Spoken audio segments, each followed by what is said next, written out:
Welcome back, students. Today we are going to discuss Unit 5, and in Unit 5 we are going to discuss anatomy of dicot and monocot plant part 2. Okay. So, before I start the main content, I would like to inform that the images used in our slides are for education purpose only.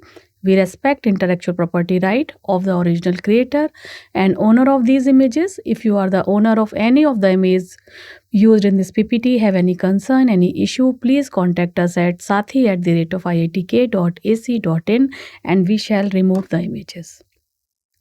In today's video lecture, we are going to discuss anatomy of dicot, monocot plant, means their root, stem and leaf, one by one. Okay, so let's start with the root, dicot root. Okay, so this is the transverse section of a dicot root, transverse section of sunflower, and these transverse section shows us different kind of structure.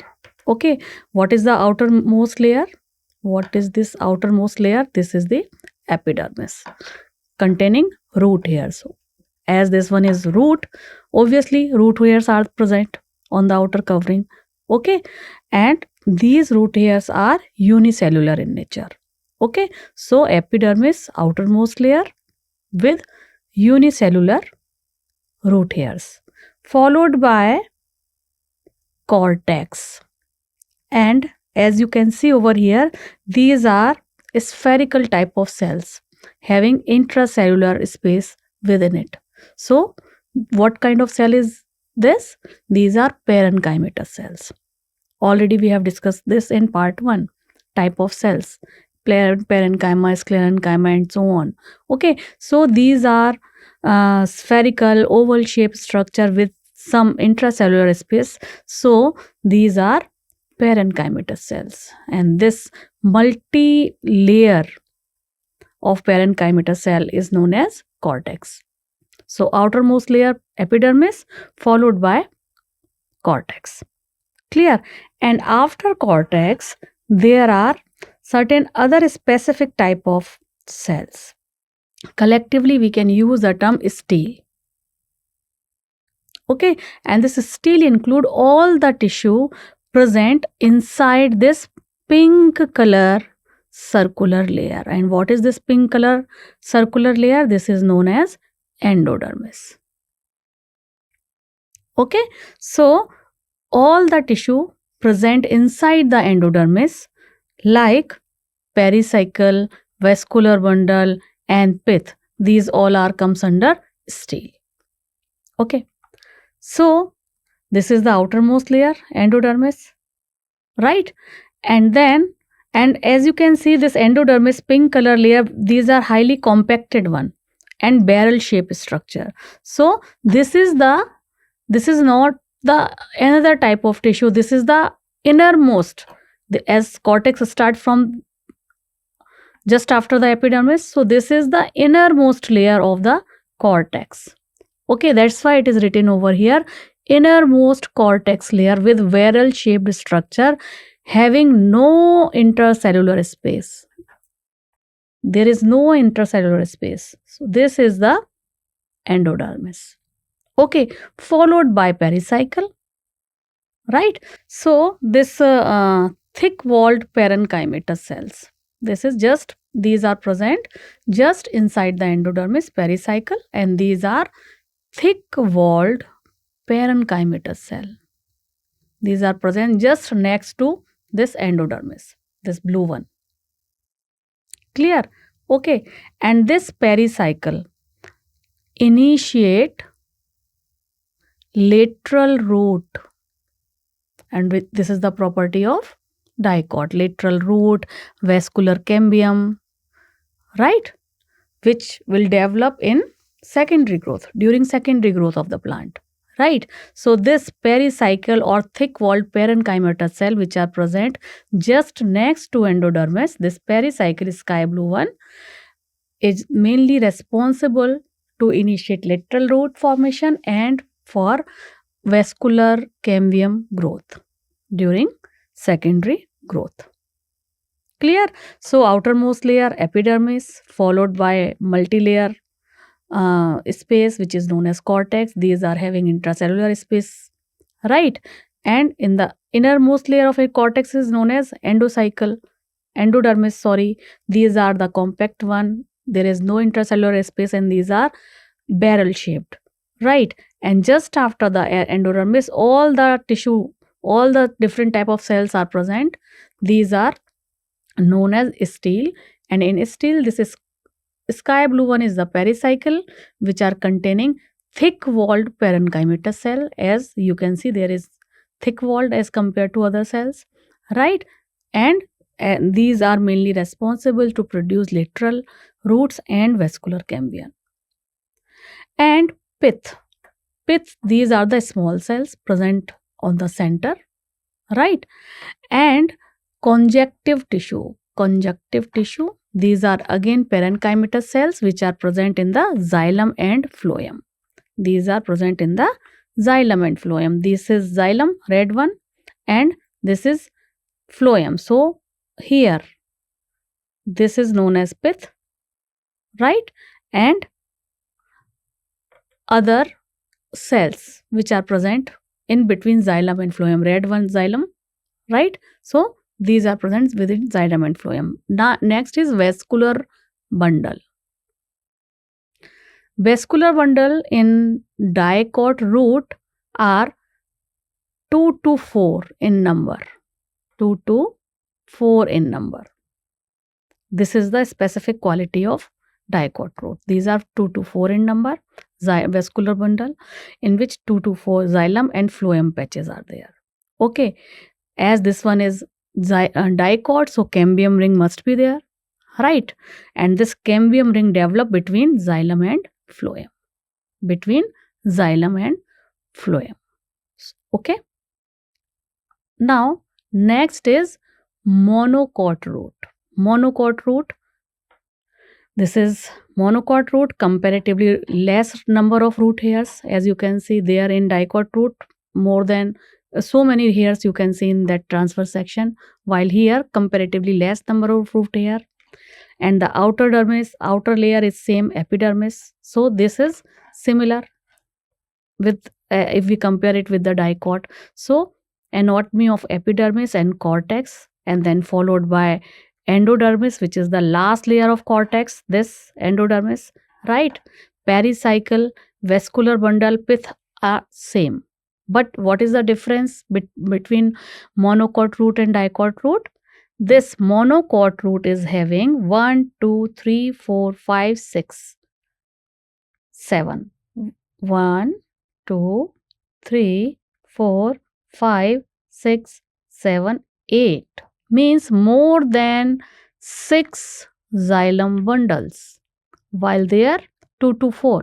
So this is the main difference. And if more than 6 xylem bundles are present, this particular situation is known as polyarch condition. This is known as polyarch condition.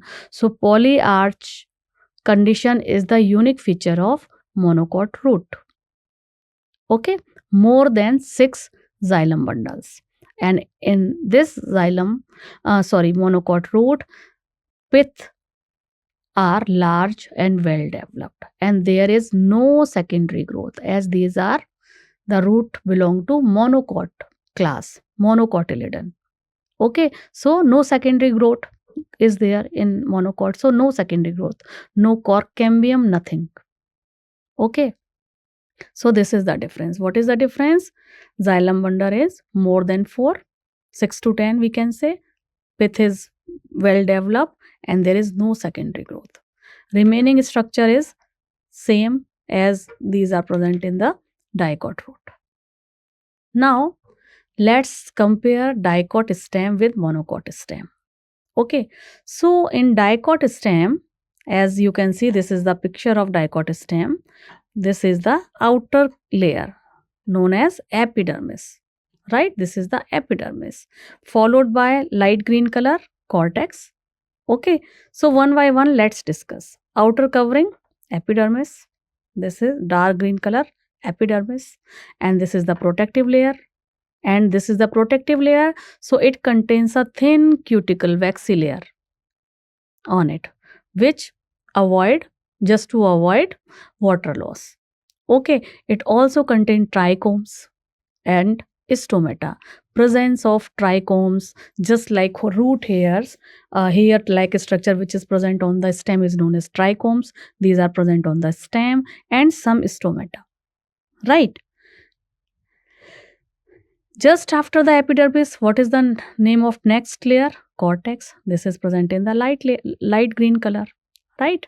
So layer between epidermis and the pericycle, all the tissue is known as cortex, right? And this with with three subzones. So first one, epidermis, outermost layer, followed by cortex, and then pericycle. Pericycle we can further divide into three subzone. This is trichomes, epidermal hair, trichomes, right? Then dark green layer, epidermis, right? And then cortex, and then after cortex this is hypodermis, just after the epidermis, right? So hypodermis containing, it is made up of colon-chymatous cells for mechanical strength. This hypodermis is made up of colon-chymatous cell for mechanical strength. Okay, then what is the next part of it? Cortical layer. This is the part of cortex, right? This hypodermis cell, this purple, light blue or purple. Okay, then cortical layer. These are containing rounded, thin-walled parenchymatous cells with intracellular space. Okay. And then endodermis. In root, dicot root, all the type of cortex is same with intracellular space, just which are present just above the just below the epidermis and present just above the endodermis. But here cortex is divided into three different parts. Cortex, first is hypodermis, then cortical layer. Okay, hypodermis means this purple color lining, this purple or blue color lining, which provide, actually, because this is a stem, so there must be some kind of cell which provide mechanical support. So that mechanical support is provided by hypodermis part of the cortex, then followed by cortical layer, and the innermost layer of cortex is known as endodermis, just like root, dicot root or monocot root.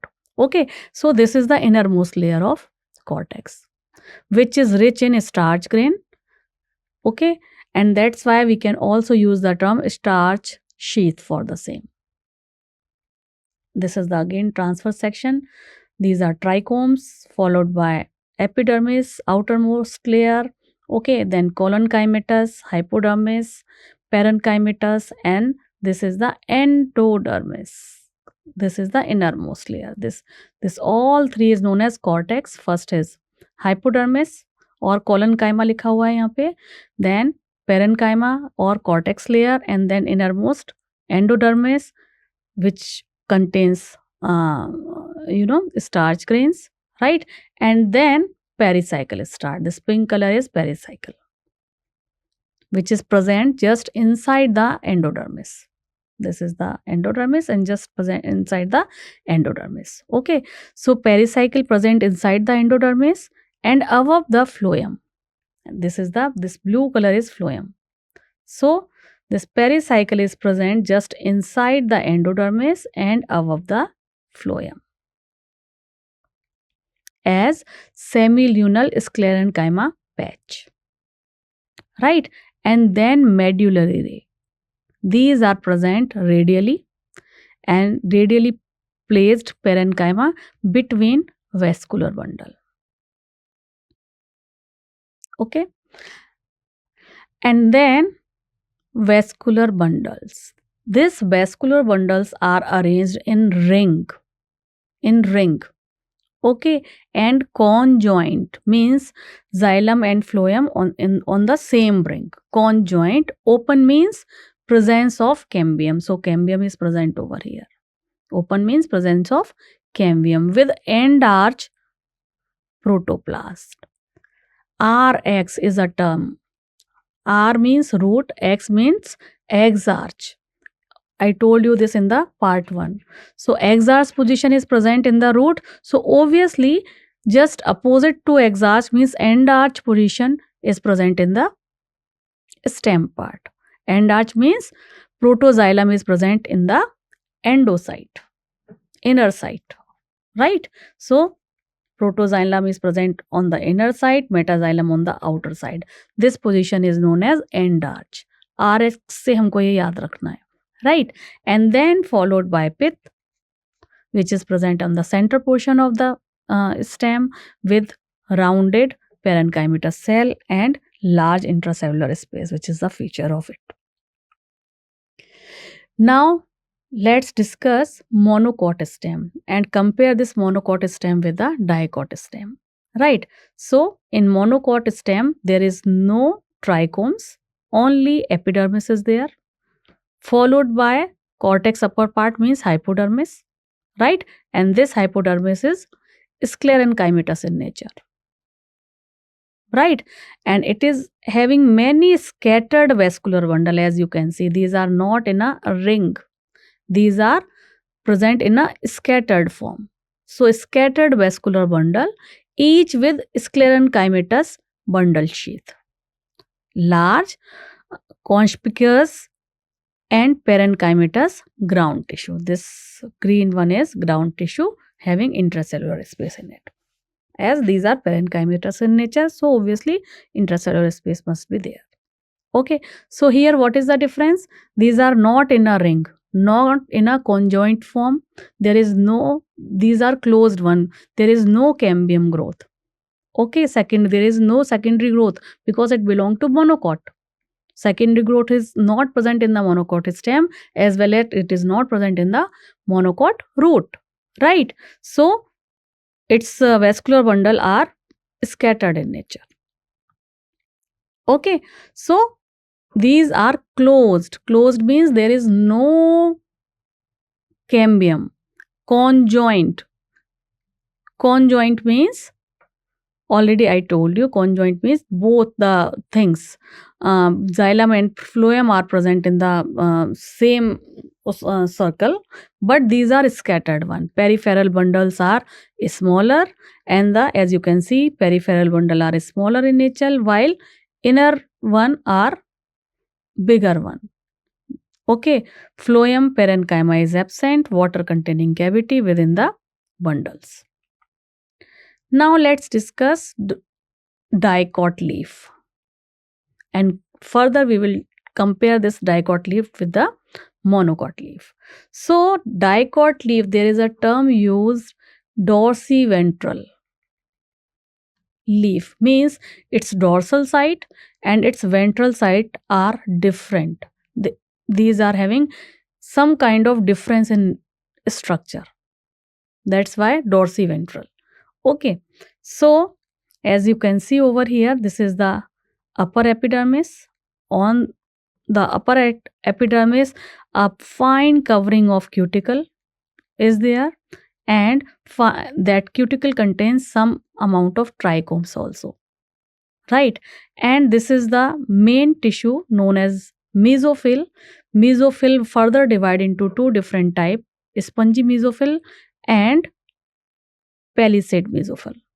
These are the compacted longitudinal cells. There is no space between the cells, known as palisade tissue, and lower one containing some space, and these structure are rounded in nature.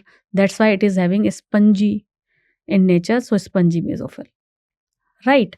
So this is how you can compare both the sides, dorsal side and ventral side. Now one by one we will discuss. Outermost layer, epidermis. This is the outermost layer. Okay, and it cover both upper side means adaxial and lower side means abaxial surface.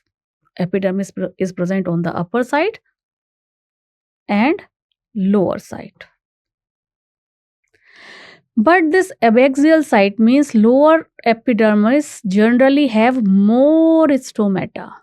than upper side. So lower side more stomata than upper side, which may lack stomata, just to avoid water loss, right? Then followed by mesophyll, as I told you, main tissue mesophyll. So tissue between upper and lower epidermis, which contain chlorophyll for photosynthesis, and this one is made up of parenchyma. Upper side palisade parenchyma is present, means these cells are elongated in nature, arranged ventricle, arranged vertically and parallel in nature, located on the upper side, adaxial side. And then spongy parenchyma, in which cells are oval or rounded in nature, and these are loosely arranged, oval and rounded in nature, and these are loosely arranged, and these are present on the lower side, towards lower side, right?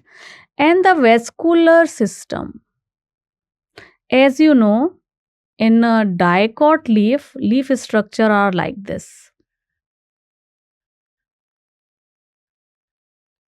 Leaf structure are like this. So the vascular bundle means, what kind of structure is this? Reticulate venation, right? Parallel venation is a feature of monocot leaf. So if reticulate venation is there, then mid rib is comparatively thick in nature, big in size as compared to side ribs.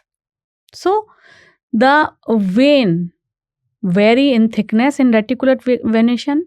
So vascular bundle are surrounded by the layer of thick walled vascular bundle sheath, and the main vascular bundle is present on the main midrib, followed by the side one. So if you can see over here, the venation type is like this. One main is like this, others are like this. Okay, so vascular bundle size depends upon the vein size, and vein vary in thickness in reticulate venation of dicot, right? So vascular bundle are surrounded by a layer of thick walled bundle sheath cells. While if you compare this with monocot, and the monocot leaf are like this, these are having parallel venation in their leaf. So these are isobilateral in nature. There is no difference between dorsal side and ventral side. So leaf anatomy is similar to dorsiventral, but overall mesophyll is same. There is no difference between palisade or spongy. And venation are, you can see over here, parallel in nature. Parallel, so many parallel vascular bundles are present.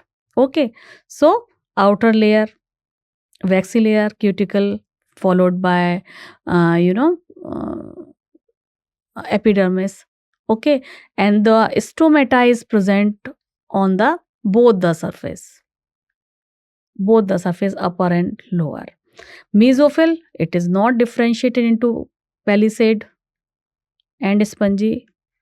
You can see over here, same type of cells are arranged on the ventral and dorsal side, right? But what is the specialty? This contain bulliform cells. These contain upper side, adaxial side or upper side contains some kind of cells known as bulliform cells. These are found in the grasses, and these are located along veins in adaxial epidermis. These are the bulliform cells. These are water containing cells which actually reduce the water loss. If conditions are not favorable, these bulliform cells just provide turgidity and during favorable conditions, means leaf are fully expanded form. But if conditions are not favorable, these fully formed cells curl the leaves inward to avoid transpiration. This is the function of bulliform cells, and these are large cells, as you can see over here. empty and colorless in nature, which help in minimizing water loss, as I told you, which help in minimizing water loss. Right? Turgid, when these are turgid in under favorable condition, that time cell exposed its leaf surface fully. When conditions are not favorable, these bulliform cells cause leaf to curl inward. Okay, vascular bundle, as you know, in monocot leaves, parallel venation are there, right? So, vascular bundle, nearly similar size of vascular bundles are there, as you can see over here. These are present parallelly, except in main vein. So, this is all about the today's video lecture, which is related to plant tissue, and I hope most of the things, most of the anatomy of root, stem and leaf has been cleared now. Still you have any query related to today's topic, please let me know. We will discuss it later on. Till then, take care, bye bye, and keep learning. Namaskar.